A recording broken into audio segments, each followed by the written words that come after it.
Hello bears, आज मैं देखो आपको बताऊंगी कि इस तरीके से स्क्वायर रूट स्पाइरल हम कंस्ट्रक्ट करेंगे। तो इसमें सबसे पहले देखो, आप कहीं भी कोई भी एक पॉइंट ले लो पेंसिल की हेल्प से। आप, ये रहा आपका पॉइंट, ठीक है। इस पॉइंट से आपको क्या करना है, एक लाइन ड्रॉ करनी है, ठीक है। सेम यूनिट के आप ले लेना। मैं देखो आपको यहाँ पे क्या कर रही हूँ, 1 इंच का ले रही हूँ। आप चाहें तो 2-2 इंच का ले सकते हैं, ठीक है। तो ये आपका कितना हो गया, 1 इंच का है।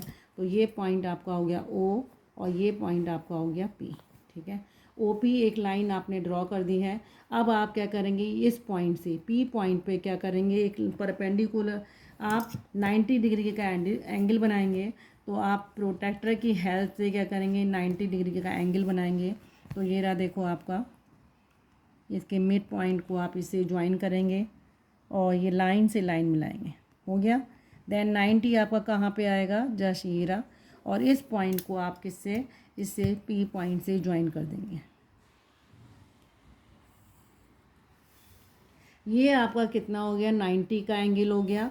अब आप क्या करेंगे, पी पॉइंट से आप कंपास की हेल्प से क्या करेंगे, एक आप आर्क लगाएंगे। चाहे तो कंपास की हेल्प से ले लिए, या आप ओ पी के बराबर की आप क्या करेंगे, यहाँ पे या तो मेजर कर लिए, कैसे भी कर लिए आप। मैंने इंच ले रखा है, तो आप 1 इंच का आप यहाँ पे इसको मार्क करेंगे।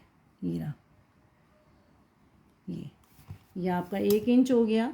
ये आपका पी, ऐसे। इसको चाहें तो आप कंपास की हेल्प से आर्क लगा सकते हैं। तो देखो मैं कंपास की हेल्प से भी लगा देती हूँ इसमें आर्क। ये रहा, इतना ही आर्क आपका यहाँ आएगा। ये रहा, ये आपका पी डैश हो जाएगा। और इस पॉइंट को आप क्या करेंगे, इससे ज्वाइन कर देंगे ओ से। पी डैश को ओ से ज्वाइन कर देंगे।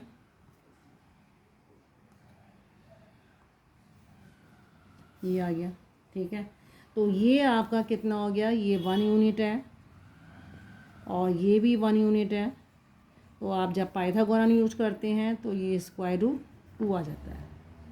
अब स्क्वायर रूट 2 वाली लाइन पे आप क्या करेंगे, 90 का एंगल फिर से आप बनाएंगे। तो आप इस पे आप इस पॉइंट को आप देखो, ध्यान रखिएगा। ये रहा आपका, यहाँ पे ये आ गया। अब आप इसी पॉइंट को 90 का एंगल बनाएंगे। तो 90 का एंगल आपका कहाँ आएगा, ये रहा, ठीक है। और इसको आप क्या करेंगे, पी डैश से ज्वाइन कर देंगे।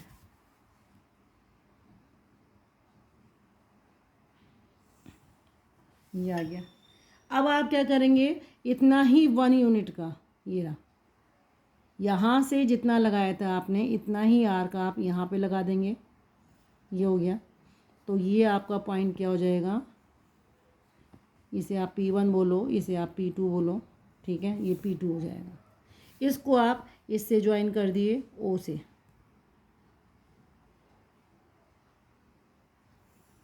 ये आ गया। अब ये आपका 90 है, और ये यहाँ से यहाँ तक की डिस्टेंस कितनी है, स्क्वायर रूट 2 है। यहाँ से यहाँ तक की 1 यूनिट है। और जब पाइथागोरन फॉलो करेंगे तो स्क्वायर रूट 2 का स्क्वायर प्लस 1 का स्क्वायर कितना आ जाएगा, square root 3। Then again square root 3 आपने बना दिया। अब आप क्या करेंगे, इसी पे P2 पॉइंट पे 90 का एंगल बनाएंगे। ये रहा, इस लाइन को इसी से ज्वाइन करेंगे और 90 का एंगल दोबारा से आप बनाएंगे। ये 90 का आप प्रोट्रैक्टर की हेल्प से भी बना सकते हैं। ये रहा 90, इसको आप P2 से ज्वाइन करेंगे। ये आ गया।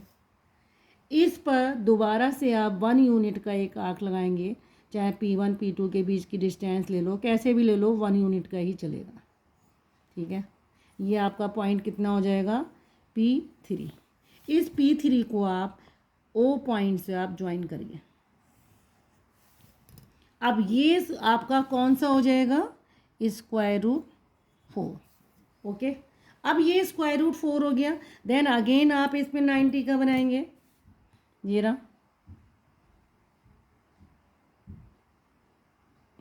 ये आप 90 का जब बनाएंगे इस पे एंगल, तो आपका 90 देखो, ये रहा। इसको आप ज्वाइन करिए दोबारा से P3 से। ये आ गया। इस पे आप फिर से 1 यूनिट का आर्क लगाइए। P2 P3 कुछ भी ले लिए क्योंकि 1 यूनिट के हैं। इसको आप क्या, ये जो डिस्टेंस आपकी बाहर की आ रही है वो 1 यूनिट की चल रही है और इसको आप इससे ज्वाइन करेंगे ओ पॉइंट से। ओ पॉइंट से ज्वाइन करने पर आपका ये कितना हो जाएगा, √5। देन अगेन फिर से आप क्या करेंगे, इस पर 90 का एंगल बनाएंगे इसी पॉइंट से और इसको आप ऐसे करेंगे, ये आपका 90 का एंगल ये रहा। इसको आप फिर से इसको ज्वाइन करिए, ये आपका P4 हो गया और P4 को आप इससे पॉइंट से ज्वाइन करिए, ये रहा। तो देखो व्यूअर्स, मैंने क्या करा है, इसे यहाँ तक कर दिया है। अब अगेन मैं इस पॉइंट पर देखो P4 से 90 का एंगल बना, यहाँ सब में मैं 90 का एंगल बनाती जा रही हूँ, ठीक है। देन P4 से भी मैंने 90 का एंगल बनाया है, तो ये मेरा पॉइंट 1 यूनिट का आप आर्क लेते जा रहे हो और P5 को आप इससे O से मिलाएंगे।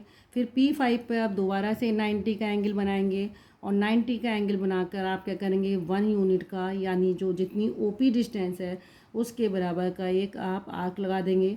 तो ये पॉइंट आपका क्या हो जाएगा, P6, ठीक है। और ये P6 को आप क्या करेंगे, इससे ज्वाइन करेंगे तो ये √7 का आ जाएगा। देन अगेन आप इस पर फिर 90 का एंगल बनाएंगे। 90 का एंगल बनाकर आप क्या करेंगे, 1 यूनिट का आप आर्क लगाएंगे तो ये आपका पॉइंट कितना आ जाएगा, P7। ये P7 आ जाएगा तो ये इसको ज्वाइन करेंगे इससे, तो ये आपका आ जाएगा √8 का आ जाएगा। यहाँ से फिर आप 90 का एंगल बनाएंगे, फिर 1 यूनिट का एक आर्क लगाएंगे, ये आपका आ जाएगा P8 और P8 के बाद आप इसको यहाँ से ज्वाइन करेंगे तो ये √9 का आ जाएगा। ऐसे ही आप यहाँ से फिर 90 का एंगल बनाएंगे, प्रोट्रैक्टर की हेल्प से बना सकते हैं या आप कंपास की हेल्प से। फिर आप 1 यूनिट का आर्क लगाएंगे, ये आपका हो जाएगा P9। देन P9 के बाद और इसको ज्वाइन करेंगे O से, तो ये आपका आ जाएगा √10। तो इस तरीके से आप क्या करते हैं, स्क्वायर रूट बनाते चले जाते हैं। अगर आपसे √3 पूछा है तो आप पहले √2 बना के आप इस तरीके से बना सकते हैं। और आप जब यहाँ से इतनी रेडियस का आर्क यहाँ पे लगाएंगे नंबर लाइन, ये आपकी एक्चुअल में नंबर लाइन है, इसको आगे एक्सटेंड कर देंगे तो ये वैल्यू आपकी कहाँ पे आएगी, इतनी रेडियस का आर्क लगाएंगे तो आपका क्या आएगा, √3 की वैल्यू नंबर लाइन पर दिख जाएगी। तो ये रहे आपके √2, 3, 4, 5। इस तरीके से आपको क्या करना है, अपना स्क्वायर रूट स्पाइरल तैयार करना है। मैंने ये 1 इंच का ले रखा है तो आप चाहें तो इसे 2 इंच का भी ले सकते हैं, लेकिन इक्वल डिस्टेंस, इसलिए 1 इंच को मैंने 1 यूनिट बोल दिया है। आप इस यूनिट को चेंज भी कर सकते हैं, लेकिन जितनी यूनिट ये होगी उतनी ही यहाँ होगी और जितनी ही ये है आपकी P और P1 है उतना ही P1 P2 होना चाहिए, P2 P3 होना चाहिए। ये इक्वल डिस्टेंस रहेंगी सारी। कौन कौन सी इक्वल डिस्टेंस रहेंगी, ये वाली सारी आपकी इक्वल डिस्टेंस आएंगी। ये 1 यूनिट के आर्क लगे हैं सब में, ये सारे में 1 यूनिट के आर्क लगे हैं। इस बेसिस पे आप क्या कहते हैं, अपना स्क्वायर रूट स्पाइरल कंस्ट्रक्ट कर सकते हैं। ओके।